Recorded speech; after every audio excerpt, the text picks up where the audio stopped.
My name is Michael and welcome to a new GObject tutorial. Until now we saw in the last videos what's the story with GObject set data, GObject get data. We saw also what's the story with GObject set quark data, and also we saw a function which was called GObject set data fold.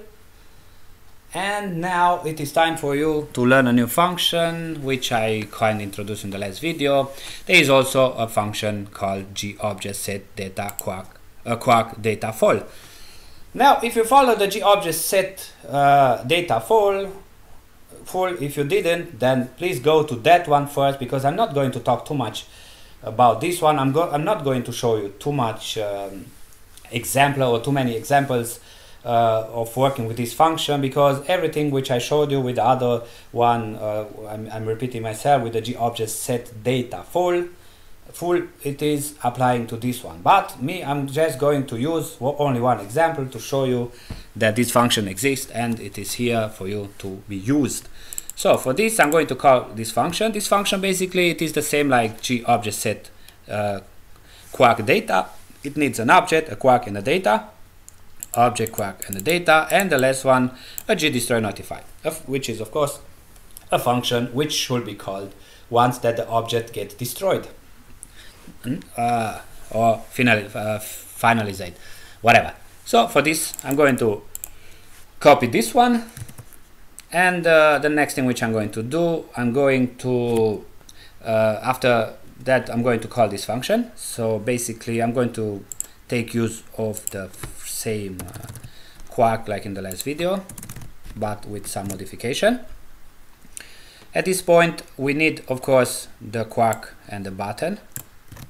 I'm not going to use the label, just to be at least one different from the other one. I'm going to use instead the G string to duplicate, and here I'm going to say whatever, hello, no, not hello there, GTK is fun, whatever, it's your decision. And now the next thing which we are going to create a function which will be of course free object. Now let us create this function, because we need this function void free object. And here I'm going to repeat myself. If you do now a g char message, then you need to cast the free object function to a GDestroy notify. I'm not going to do that. Instead I'm going to use a G pointer to follow the rule data. Now that we have this function, we can work with this, and I'm going to say G quark, or better say I'm going to copy this call right here, these two calls.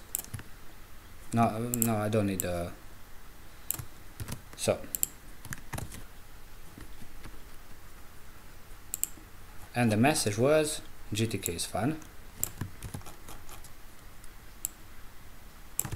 Now because we have the quark which we needed, I'm going to say if message is not equal to null, because we need some information, isn't it? Then I'm going to say g print the message is equal to %s,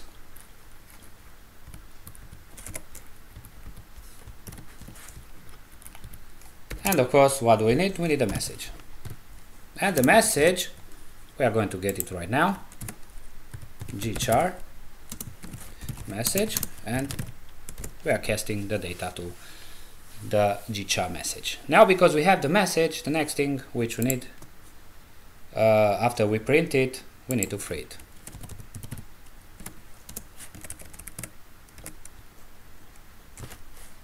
gfree, sorry.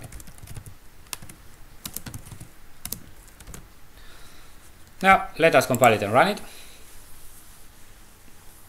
Of course we always have some problems, isn't it? And that happens because let's say I use quark. Yes, I didn't quite use the quark. Now I don't want to, you know what, g print, I'm not even sure why I did, whatever, the quark is %u and quark, whatever. And if you really want to, you can say g print the quark message is %s g quark from string, and of course which one will be the quark.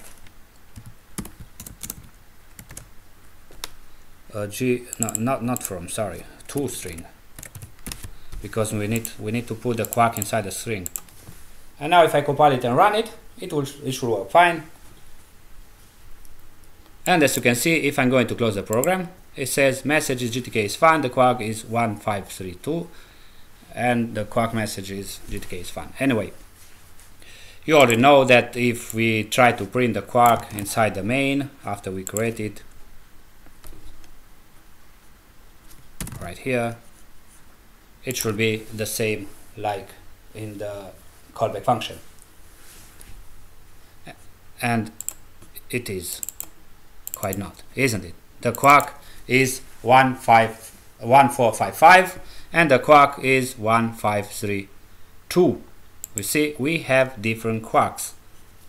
Just to be sure that you catch the difference. Why is that happening?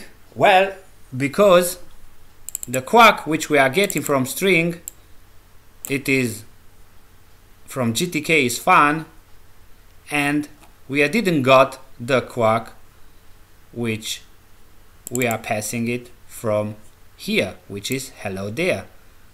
You see, I just want to be a little bit tricky, just to be sure that you understand. Let me pass the right one for you, just to be sure that you understand that it's working. You see, 1455, 1455. You see, so remember, I just want to be sure that you catch this one. Remember, always work with the right quark and not play with some wrong them. You see, we got a quark from, or you think you got a quark, because I was passing this string. This is just a string, it's not a quark. But if you follow my gquark playlist, you will see, or if you check its documentation, if you call the gquark from string on a string which doesn't exist, and it will be created. So basically this was happening right there. It was created a string. This was just a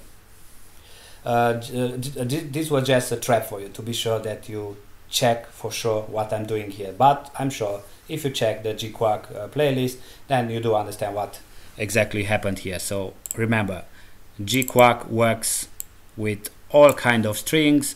If a string exists, then it will give you, with the help of gquark from string, the same quark.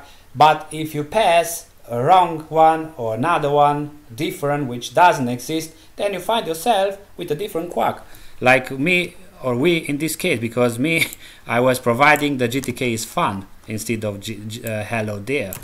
And by passing this one, we are basically creating a new quark.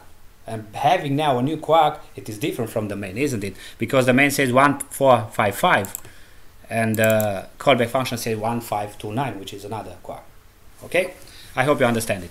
That being said, thank you guys for watching. If you like it, please subscribe, share with your friends and neighbors, and until next time, see you guys.